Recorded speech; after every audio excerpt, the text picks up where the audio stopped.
సొంత సంతానం లేని బాధను చెట్ల రూపంలో సంతానంగా మార్చిన మహిళ సాలుమరద తిమ్మక్క. ఏ మతంలో అయినా ఎందెందు వెతికినా ప్రత్యక్షంగా కనిపించని దైవం ప్రకృతిలో మాత్రం అందరికీ సమానంగా కనిపిస్తుంది. ఆ దైవాన్ని కాపాడటం మనిషి చేయగలిగిన అత్యంత పవిత్రమైన పూజ. అదే చేశారు తిమ్మక్క గారు. పేదరికం, ఆకలి, కూలి జీవితం, కానీ ప్రకృతిపై ప్రేమ మాత్రం తగ్గలేదు.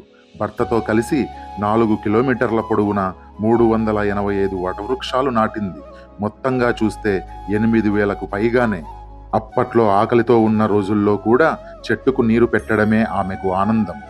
దశాబ్దాలు గడిచాక 70 ఏళ్ల వయసులో ప్రపంచం ఆవిడను గుర్తించగలిగింది. పద్మశ్రీ సహా అనేక గౌరవాలు, అవార్డులు ఆవిడకి దక్కాయి. కానీ జీవితం మాత్రం ఎప్పటికీ సాదాసీదా జీవితమే. ప్రకృతిని సంతానంగా చూసిన ఆవిడ త్యాగం మానవత్వానికి చిరస్మరణీయ పాఠం. తిమ్మక్క గారి జీవితం మీకు స్ఫూర్తినిస్తే లైక్ కొట్టండి, షేర్ చేయండి. ఇలాంటి కంటెంట్ని మిస్ అవ్వకుండా ఫాలో చేయండి. నేను మీ మాస్కిత్.